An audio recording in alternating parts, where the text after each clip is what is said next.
জুলাই সনদ প্রণয়নের জন্য আমরা যখন ঐক্যমত্য কমিশনে একত্রিত হয়েছিলাম, সেই ঐক্যমত্য কমিশনেই বাংলাদেশে ফেসিবাদ বিরোধী রাজনৈতিক দলগুলো যারা ঐক্যমত্য কমিশনে অংশগ্রহণ করেছিলেন, আমরা সকলে মিলে তত্ত্বাবধায়ক সরকার ব্যবস্থা পুনঃপ্রবর্তনের ব্যাপারে আমরা একমত হয়েছিলাম। অর্থাৎ আজকে রায়ের মধ্য দিয়ে বিগত সময়ে হাসিনার আমলে ফেসিবাদী কায়দায় তত্ত্বাবধায়ক সরকার বাতিল করে যে রায় প্রদান করা হয়েছিল, সেই কলঙ্ক থেকে জাতি মুক্তি লাভ করেছে।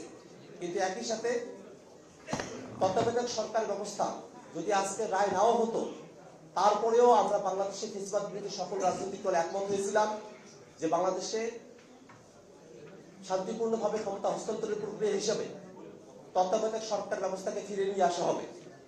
জুলাই সনদের আদেশ জারি করা হয়েছে। জুলাই সনদের খসড়া এবং ড্রাফট আমাদের সকলের কাছে উপস্থিত।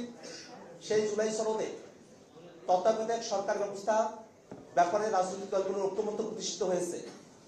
তত্ত্বাবধায়ক সরকার ব্যবস্থা কিভাবে গঠিত হবে সেই একটা ফর্মুলার ব্যাপারে জুলাই সনদের মধ্যে বিস্তারিত আলোচনা রয়েছে।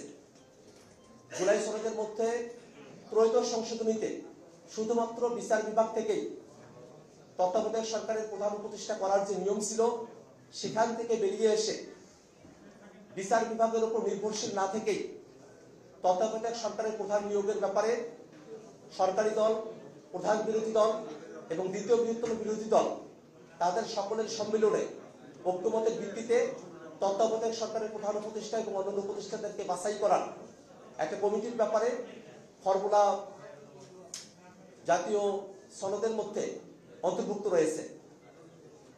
আমরা দেখেছি জুলাই সনদের মধ্যে তত্ত্বাবধায়ক সরকার ব্যবস্থা প্রবর্তনের প্রক্রিয়া হিসেবে র্যাঙ্ক চয়েস ভোটিং এর কথা বলা হলেও বিএনপি সেই র্যাঙ্ক চয়েস ভোটিং এর মধ্যে তারা নোট অফ ডিসেন্ট দিয়ে রেখেছেন।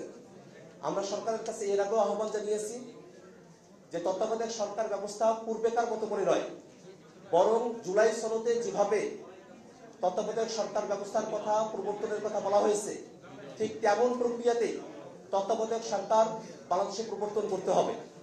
যদিও আজকে রায়ের মধ্য দিয়ে যে তত্ত্বাবধায়ক সরকার ব্যবস্থা কোনো স্থাপনের কথা বলা হয়েছে, সেটা প্রসপেক্টিভ ইফেক্ট দেওয়া হয়েছে, অর্থাৎ পরবর্তীতে সরকার গঠনের সময়টাতে তার আগে তত্ত্বাবধায়ক সরকার ব্যবস্থার প্রয়োজন হলেও ঠিক এই সময়টাতে আর তত্ত্বাবধায়ক সরকারের প্রয়োজনীয়তার জায়গা আজকে রায়ের মধ্যে উল্লেখ করা হয়নি, এবং সেটাই সব থেকে বিবেচনা প্রসূত এবং সঠিক সিদ্ধান্ত বলে আমরা মনে করি। বর্তমানে অন্তর্বর্তীকালীন সরকার যেভাবে গঠিত হয়েছে, সেটা বাংলাদেশে একটা নজিরবিহীন ঘটনা। বাংলাদেশের ছাত্র জনতা সকলের রক্তর মধ্য দিয়ে এই তত্ত্বাবধায়ক সরকার, এই অন্তর্বর্তীকালীন সরকার গঠিত হয়েছে।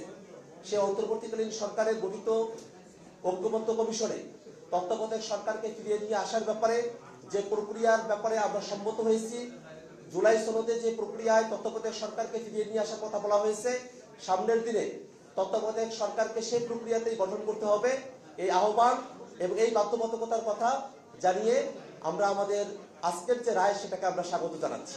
তত্ত্বাবধায়ক সরকার ব্যবস্থা বিচার বিভাগের উপরে নির্ভরশীল করার কারণে বাংলাদেশের রাজনৈতিক ইতিহাসে নানা ধরনের সংকট ঘনীভূত হয়েছিল।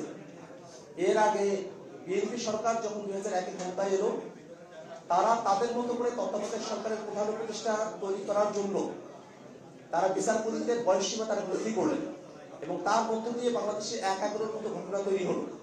এবং এই বিচার বিভাগের কাছে সুনির্দিষ্টভাবে তত্ত্বাবধায়ক সরকারকে সুপর্দ করা, সেটা বাংলাদেশের রাজনৈতিক ইতিহাসে শান্তিপূর্ণভাবে ক্ষমতা হস্তান্তর এবং তত্ত্বাবধায়ক সরকার গঠন প্রক্রিয়াকে চূড়ান্তভাবে ব্যাহত করেছিল।